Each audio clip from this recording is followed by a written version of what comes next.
Sachez que vous êtes sur la télé Centrafrique. Bienvenue à vous dans ce bulletin d'information de la soirée. Sans plus tarder, les titres. La sous-fédération du mouvement Cœur Uni de Bimbo 3 dispose désormais d'un siège. Ces travaux ont été rendus possibles par Madame Molina Josiane Bemakasui, candidate aux prochaines élections législatives de 2025. Vous aurez les explications sur ce dossier par nos reporters. L'opération Kwatikhodro qui vise à lutter contre l'insalubrité continue dans la capitale banguissoise. Pour ce samedi, le ministre d'État en charge de la justice, représentant le chef de l'État, assisté du ministre coordonnateur Kwatikhodro, ont travaillé d'arrache-pied au marché kilomètre 5 et au ministère de l'élevage. Vous aurez d'ici quelques minutes les éléments sur ce dossier. Voilà tout pour les principaux titres. À présent, le corps du journal. Mesdames et messieurs, une fois de plus, bonsoir à vous. Le ministre d'État en charge de l'éducation nationale, Aurélien Simplice Combelezingas, a reçu le jeudi dernier en audience l'ambassadeur de la Fédération de la Russie, Alexandre Bikotov, et le représentant directeur pays du PAM en Centrafrique, et enfin a présidé une réunion avec les partenaires techniques et financiers sur la table ronde qui aura lieu dans les prochains jours à Casablanca au Maroc. Martinez Gayo Justin Kakodamba, plus de précisions. Dans le cadre de l'audience accordée à l'ambassadeur de la Fédération de la Russie et le représentant pays par la République centrafricaine, leur échange a porté sur la cantine scolaire à base des achats locaux. Suivez les propos de l'ambassadeur de la Russie, traduit par son porte-parole, expliquant l'engagement de leur État dans le domaine. La Russie ne cesse à apporter une assistance multiforme à la République centrafricaine, qui est considérée comme un pays frère et un allié stratégique de la Fédération de Russie dans la région de l'Afrique centrale. Et les résultats de cette coopération étaient déjà palpables. Le deuxième point abordé lors de cette audience a été la préparation du sommet mondial sur l'alimentation scolaire, dans lequel le ministre d'État chargé de l'éducation nationale de la République centrafricaine a donné son accord à participer. Pour le représentant du PAM, ce dernier nous situe sur la collaboration existante entre son institution et l'ambassade de la Russie en République centrafricaine pour le financement de la cantine scolaire. Dans plusieurs pays pour faire le même type d'intervention, on espère bien d'être capable d'en discuter. On espère bien que ce soit possible et on va utiliser tous nos moyens pour renforcer le financement et l'expansion de la cantine scolaire en Centrafrique, pas seulement avec la Russie, mais aussi avec les autres partenaires. On va utiliser le sommet en Brésil, comme mon collègue de Russie a dit, pour faire le plaidoyer pour le Centrafrique au niveau de l'expansion de cantine scolaire. Pour clore cette série de rencontres, le ministre d'État Aurélien Simplice Zingaz a présidé une réunion avec les partenaires techniques et financiers du secteur de l'éducation en vue de préparer la table ronde qui aura lieu le 12 septembre à Casablanca au Maroc. Le chef de section d'éducation de l'UNICEF qui a pris part à cette réunion nous en dit plus. Nous, les partenaires techniques et financiers actifs dans le système éducatif, voyons comment nous allons accompagner donc, la mise en œuvre du PND, et notamment nous assurer que le plan sectoriel de l'éducation qui est en cours de revue à mi-parcours puisse s'aligner aux priorités telles que définies dans le plan national de développement. Politique. Dans ce journal, la sous-fédération du mouvement Cœur Uni de la commune de Bimbo 3 dispose désormais d'un siège flambant neuf, entièrement financé par Madame Molina Josiane Bemakasui en sa qualité de candidate aux élections législatives de 2025 dans cette circonscription administrative. Retour sur les temps forts avec Rodrigue Feitem.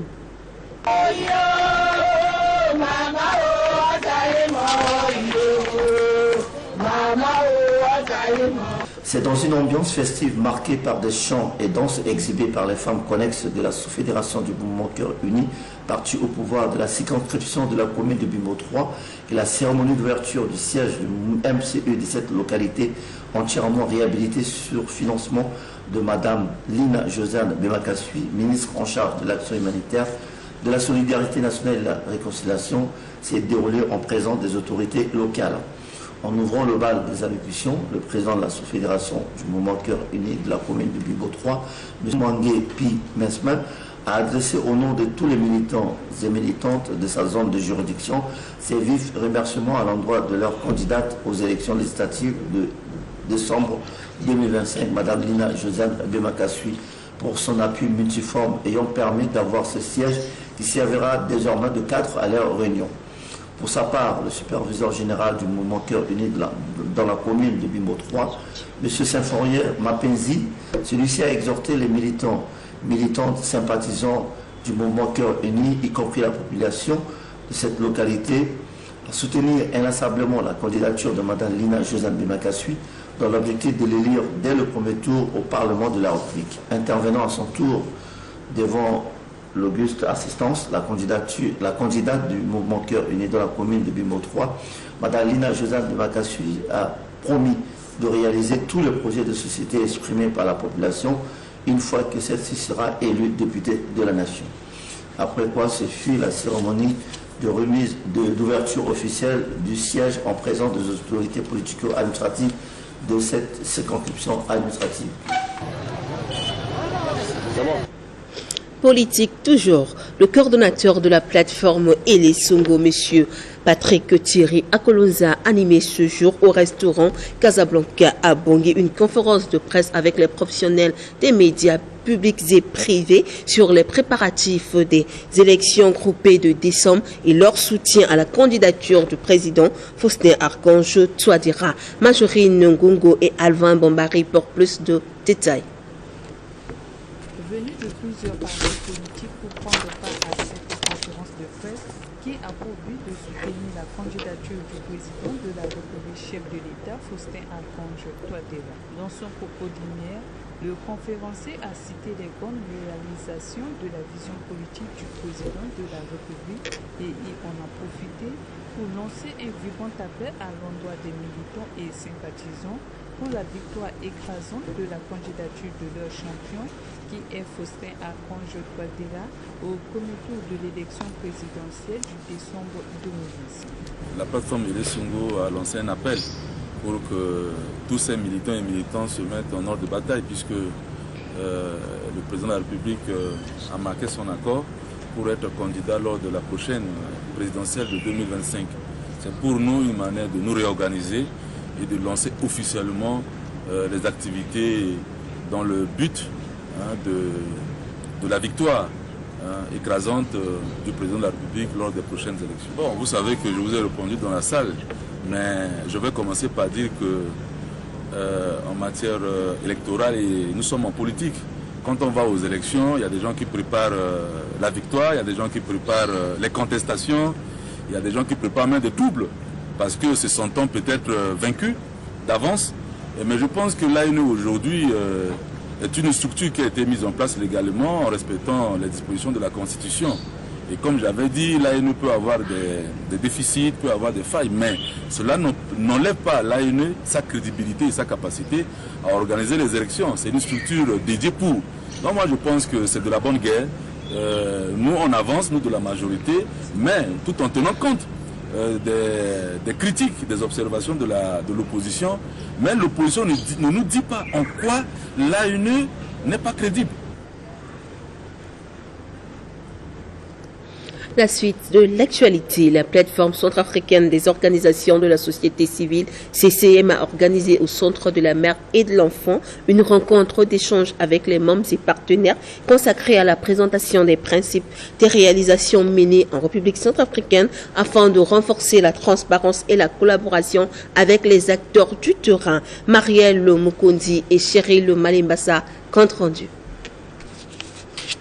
Cette rencontre initiée par la plateforme CCM traduit sa volonté de maintenir un dialogue constructif avec l'ensemble des parties prenantes. En mettant en lumière les actions menées sur le terrain, elle permet non seulement d'évaluer les progrès réalisés, mais aussi d'identifier les défis à relever pour un meilleur impact au service des communautés en République centrafricaine. La PECOS, c'est la plateforme centrafricaine des organisations de la société civile qui interviennent sur le sida, la tuberculose, le paludisme et les autres pandémies. L'objectif de cette réunion, c'est d'organiser une contre-information à l'endroit des organisations de la société civile qui œuvrent ou qui interviennent, qui participent au niveau du CCM. Le CCM, c'est l'instance nationale de coordination des financements du Fonds mondial au niveau du pays. Et cette organisation a l'habitude de mener plusieurs activités à l'endroit des organisations civiles parce que la société civile est bien représentée à 40%. Donc au niveau de cet organe-là. Et maintenant, pour une bonne participation de la société civile au sein de cet organe-là, il y a des activités qui sont prévues pour le renforcement de la participation de la société civile au niveau du CCM du Fonds mondial. Et entre autres, il y a des activités de renforcement des capacités, mais il y a aussi des activités de retro-information. Retro-information, ça veut dire que lorsque les assemblées générales du CCM sont organisées, il faudrait qu'on puisse faire cette retro-information à la base. Les organisations qui prennent part au niveau de l'Assemblée générale puissent venir au niveau de la base, puissent restituer tout ce qui a été développé, tout ce qui a été dit, les grandes décisions au niveau de l'Assemblée générale. Et maintenant, au niveau de la plateforme qui regroupe toutes les organisations qui sont membres et non membres du CCM, il est important de manière que cette restitution puisse toucher un peu une bonne représentation des organisations de la société civile. Raison pour laquelle la plateforme PECOS porte cette restitution-là de manière que ça puisse toucher non seulement les organisations qui sont membres au niveau du CCM, mais les non-membres également pour un bon niveau d'information, un bon niveau de management.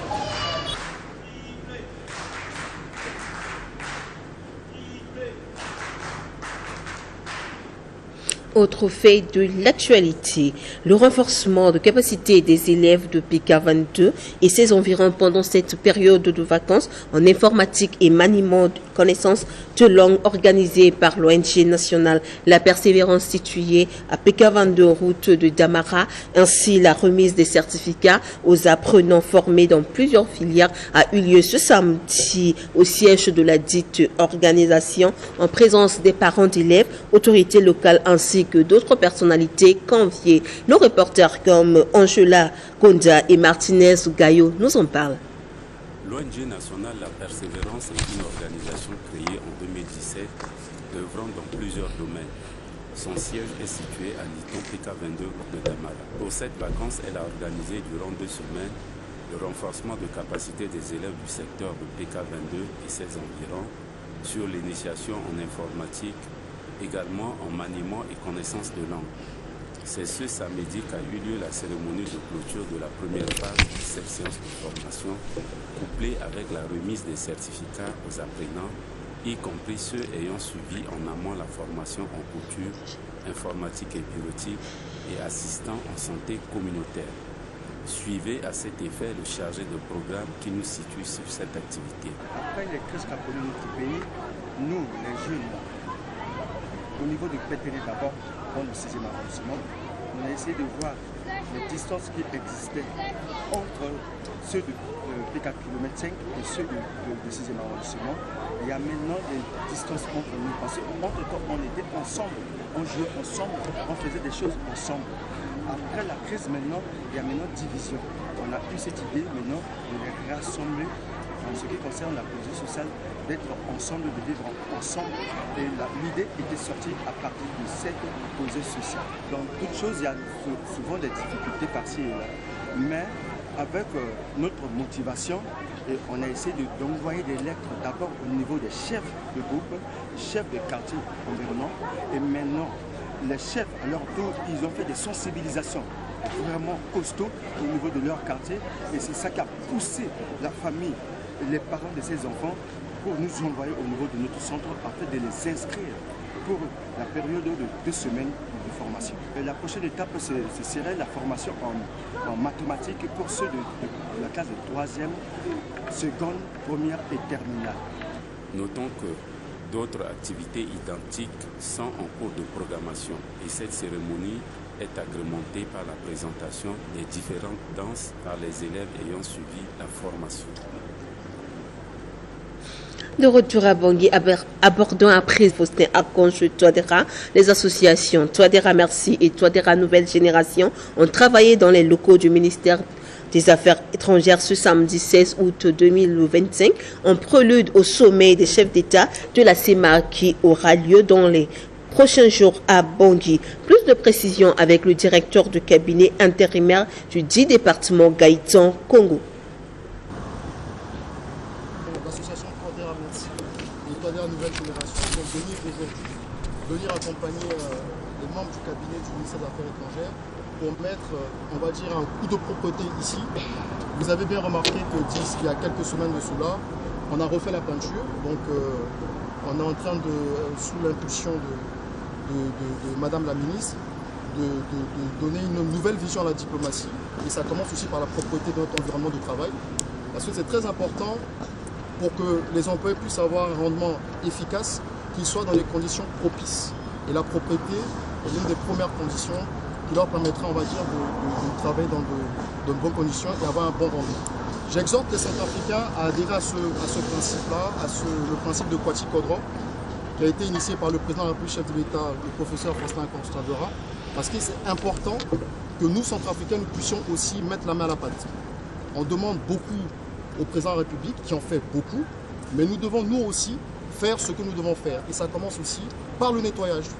Donc, nettoyer, faire attention à l'espace vert.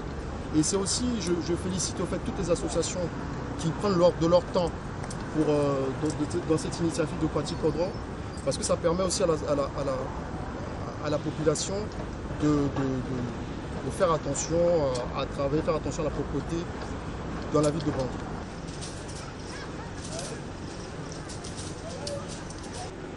Poursuivons l'actualité sur ce même volet. Le ministre d'État chargé de la Justice, Dr Arnaud Toubaï Abazen, représentant le président de la République, chef de l'État, assisté du ministre coordonnateur du Kwasi Kodro, se sont rendus ce samedi sur 2 sites, au marché Kilomètre 5 et au ministère de l'élevage dans le cadre de l'opération citoyenne Kwasi Kodro. Eurodis Penguya Ken Privalikundu pour le reportage. Les Centrafricains comprennent maintenant l'importance de l'opération Kwasi Kodro, car chaque samedi, il y a une forte mobilisation des associations et ONG dans les différents arrondissements de la capitale dans ces activités. C'est dans cette dynamique que le ministre coordonnateur de Kwasi Kodro, Bounoya Pandé, avec son équipe technique, sillonne les artères de la capitale pour constater de visu le déroulement de ces activités. Il s'est d'abord rendu à Combattant pour s'enquérir de l'évolution des travaux de réhabilitation du marché qui s'effectuent. Au kilomètre 5, le ministre a également échangé avec les propriétaires des gros camions qui bloquent l'avenue Idriss Déby en vue de libérer cette voie et permettre une bonne circulation. C'est au marché de Kokoro que le ministre d'État chargé de la justice à ses côtés, le ministre coordonnateur de Kwasi Kodro, ont procédé au ramassage et nettoyage d'ordures. Ensuite, ces deux personnalités ont pris la direction du ministère en charge de l'élevage où le ministre de tutelle Hassan Bouba, accompagné de son personnel et de quelques associations, ont nettoyé l'enceinte du dit ministère. Le ministre coordonnateur de Kwasi Kodro se dit très satisfait de l'opération Kwasi Kodro qui ne cesse de prendre de l'ampleur. En tout cas, c'est avec une grande satisfaction que j'ai fait cette tournée avec vraiment des constats quand même positifs de ce qui se fait sur le terrain. Et l'opération Kwasi Kodro ne cesse de prendre de l'ampleur. Quand nous étions à Combattant avec toute l'équipe de la coordination, on a vu les gens à pied d'œuvre, les associations mobilisées et également les Koliwaligara, tous les acteurs étaient là et nous en avons profité pour visiter les travaux qui se font actuellement au niveau du marché combattant, les travaux de réhabilitation, avant de continuer sur Kokoro, où des grands travaux sont en train de se faire pour enlever les immondices. Et nous avons chuté au ministère de la Santé animale, comme vous le dites, et avec aussi une satisfaction beaucoup plus grandiose du fait que le ministre de l'Élevage a pris de très bonnes initiatives en mobilisant les associations. L'avenue Déby qui a été remise, qui a été construite il n'y a pas longtemps. Mais c'est devenu de véritables garages parking, lieu de stockage des dépotoirs, lieu de stockage des véhicules, ce qui n'est pas normal. Et donc c'est pourquoi nous avons fait le tout pour attirer l'attention de ceux-là. Nous leur avons donné 72 heures pour enlever tout le véhicule qui se trouverait sur l'avenue Idriss Déby. Quant au ministre d'État à la Justice, il a félicité le ministre coordonnateur pour tous les efforts abattus dans les activités de Kwati-Kodro en vue d'éviter toutes sortes de maladies. Au Kermé 5, sur l'invitation du ministre de l'administration du territoire, qu'on appelle affectueusement ministre Kwati-Kodro. Aujourd'hui, nous sommes au Kermé 5 pour enlever les immondices. Constaté avec moi, il y a trop d'immondices ici. Et donc, cette activité citoyenne est accompagnée par les associations qui sont au niveau du Kermé 5, d'autres quartiers. Donc, nous notons avec satisfaction que les Centrafricains, là où ils se trouvent, ont pris conscience de l'opération Kwati-Kodro. Ils savent que chaque samedi, de 8h à 10h, moins 2 heures du temps, ils peuvent consacrer pour aménager l'environnement dans lequel ils vivent. Et pour enfermer ce bulletin, passons à présent à la seconde partie de ce journal.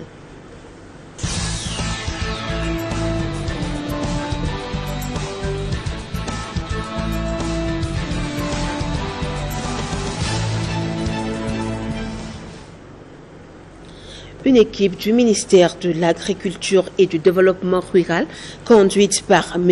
Abdoulaye Hadi, représentant le ministre, a séjourné du 6 au 10 août dernier dans les sous-préfectures de Grimari et Kouangou pour la relance de l'agriculture en République centrafricaine. Des précisions avec Josué Kobo, restituées par Roséline Yassifet Ndapayasa. Quant à moi, je vous dis au revoir, à nous revoir dans les tout prochains jours. Bye.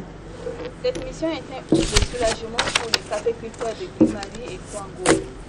Le ministère de l'Agriculture et du Développement rural, en partenariat avec la FAO, a mis le samedi 9 juillet 2025 à la mairie de Grimari des matériels agricoles. Ces kits sont composés de 13 triporteurs, 100 machettes, 100 scies à café, 100 sécateurs, 5 bâches, 5 pousse-pousse, des sacs de récolte et bien d'autres, aux 13 groupements de Kokako de Grimari et aux 9 groupements de Kouangou. Le sous-préfet de Grimari, Maxime Bolo-Kouzou, se réjouit de ce don. Abdoulaye Hadi, représentant du ministère de l'Agriculture et du Développement rural, a exhorté les producteurs de café d'en faire bon usage.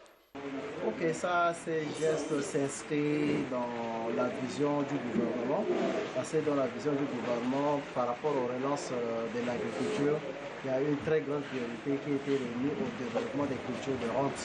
En termes de cultures de rente, nous avons le coton, nous avons le café, nous avons le cacao, le sésame. D'autres activités ont été réalisées par rapport aux autres produits. Du fait que pour relancer la culture de café, il faut qu'il y ait des matériels. Mais on s'est rendu compte qu'il y a des matériels, même de petite valeur, mais qui n'existent pas. Même si les producteurs ont l'argent, ils ne peuvent pas acheter, tel que le sécateur, tel que le scie. Ça permet de faire le recépage pour régénérer les anciennes parcelles. C'est dans cette optique que le ministère s'est rapproché de la FAO et a sollicité cet appui. Et la FAO a répondu favorablement Et dans ces kits, il y a une diversité. Il y a d'appui au matériel agricole tel que le machet, tel que le scie, les sacs d'emballage, le sécateur. Et il y a aussi le matériel pour le transport des produits agricoles, tels que les 3 roues de tricycle.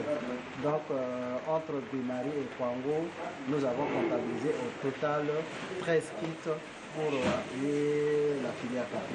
Nous connaissons au moins la cartographie des caféiculteurs au niveau du pays. Nous savons qu'il y a la Moubaye, il y a la Basse-Koto, il y a Mbomu, et y compris la Waka. Et du fait que Grimari Kwango, il y a aussi l'usine de Lakanda qui était une usine de concessionnaires. Il y a une coopérative qui travaille autour de cette usine et ils ont sollicité auprès du gouvernement. C'est dans ces contextes qu'on a commencé avec Grimari Kwango et ça va continuer toujours avec d'autres partenaires. En marge de cette remise, le représentant du ministère de l'Agriculture et sa suite ont visité le collège technique de développement rural, 2 champs de café de 1 hectare à Ngoulinga et la société de cotonnier de Centrafrique à Grimari. Suivez à nouveau le sous-préfet de Grimari sur cette visite. Même si la station principale agricole ne peut pas tourner, mais je vois qu'avec les paysans, quand ils finissent leurs études, ils peuvent faire le stage avec la population paysanne pour pouvoir maîtriser ce qu'ils ont appris à l'école, pour essayer de remonter vraiment la productivité à Grimari. Parce que Grimari, c'est une ville pluri-agricole. On fait le coton, on fait le café, on fait le vivrier, le maraîcher. Grimari, c'est comme ça. Parce que nous sommes dans un climat plus ou moins propice à l'agriculture. Donc nous comptons vraiment sur le gouvernement d'appuyer ce projet par Sanko pour vraiment nous aider à retrouver l'école. C'est très important. Bon, le site de Sokada, vous voyez, c'était pendant les événements qu'on a détruits et nous sommes sur le terrain actuellement. Vous voyez, ça a été détruit complètement. Là, derrière moi, c'est le bureau administratif, là où se trouvent tous les bureaux. Un peu plus derrière là-bas, c'est l'usine. Vers la droite, c'est l'hangar de stockage du coton. Et vers le bas, là-bas, c'était le grand hangar pour les fibres. Quand les fibres passent le coton passe par l'usine, ça sort en fibres, on fait les ballons et c'est là-bas qu'on stocke ça pour évacuer. C'est comme ça que cela s'est passé ici. Mais vous voyez, nous sommes tous dans la désolation. Bon, ça, on verra bien. Si on a des partenaires qui peuvent bien nous donner un coup de main dans ce domaine, je crois que ce serait très intéressant pour Grimari. C'est le numéro 1 du développement de l'agriculture en partenariat avec la FAO qui a mis ses matériels à la disposition de la population de cette localité pour booster la culture de café dans la préfecture de la Ouaka.